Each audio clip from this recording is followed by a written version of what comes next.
اربوں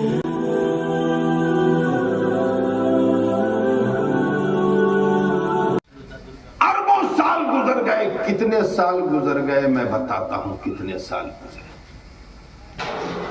جبرائیل علیہ السلام حاضر بارگاہ رسالت ہوئے، اللہ تبارک و تعالیٰ کے رسول نے ارشاد فرمایا جبرائیل سے کہ جبرائیل تیری عمر کتنی ہے؟ تیری عمر کتنی ہے؟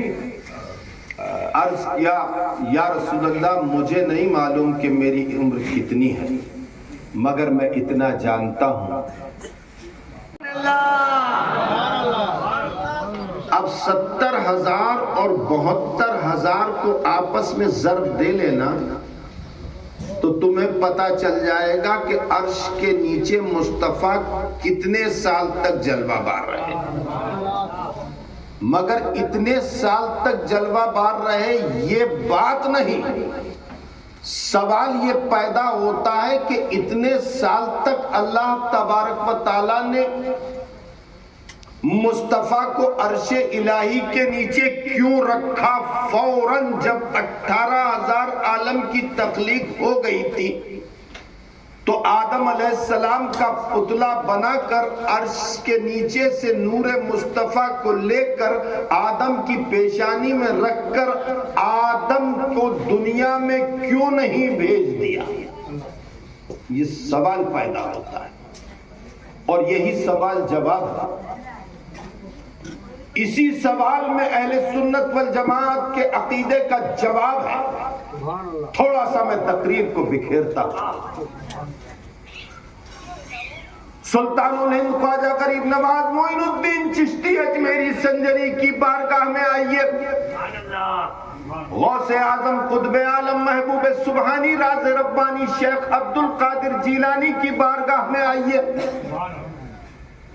نظام پاک کی بارگاہ میں آئیے، صابر کلیری کی بارگاہ میں آئیے، بابا فرید کی بارگاہ میں آئیے، اعلیٰ حضرت کی بارگاہ میں آئیے، مفتی اعظم کی بارگاہ میں آئیے، آپ کو جواب مل جائے گا۔ اجمیر شریف کی دھرتی کے اوپر لے چلتا ہوں۔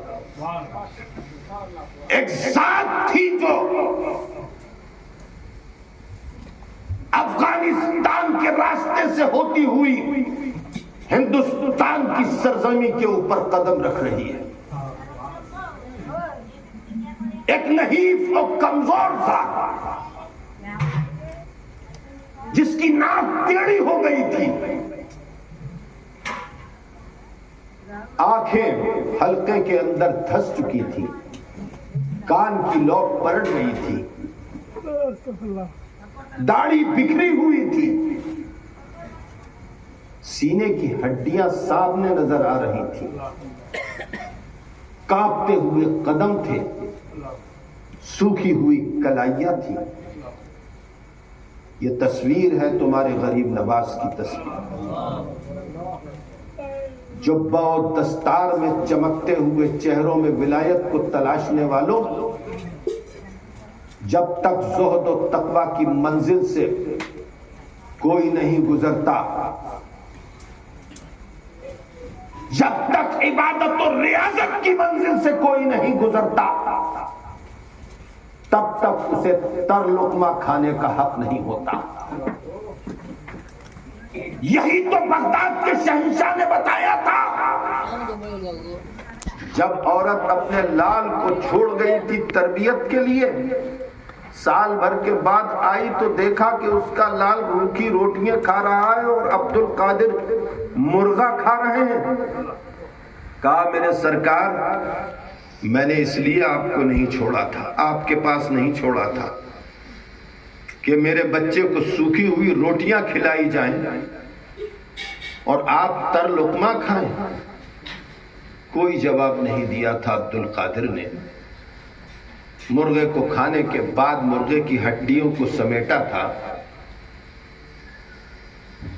اور اس عورت کو اپنے قریب بلا کر کہا تھا دیکھ، اور اپنے دستے پاک کو ہڈیوں کے اوپر پھیر کر کہا تھا قم بیسنی، میرے حکم سے زندہ ہو جائے۔ اتنا کہنا تھا کہ مرغا پھڑ پھڑا کے زندہ ہو گیا تھا۔ عبد القادر نے تاریخ کے اوراق کے اوپر سلوک کی راہوں کو اختیار کرنے والوں کو ذہن دے دیا تھا، اور اس عورت سے کہہ دیا تھا کہ جب تک تیرا بچہ اس مقام کے اوپر نہیں پہنچ جاتا تجھے تیرے بچے کو تر لقمہ کھانے کا حق نہیں۔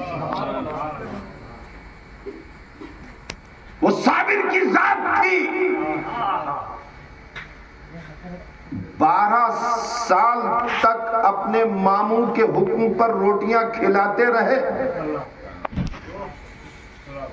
ایک لقمہ اپنے منہ میں نہیں ڈالا،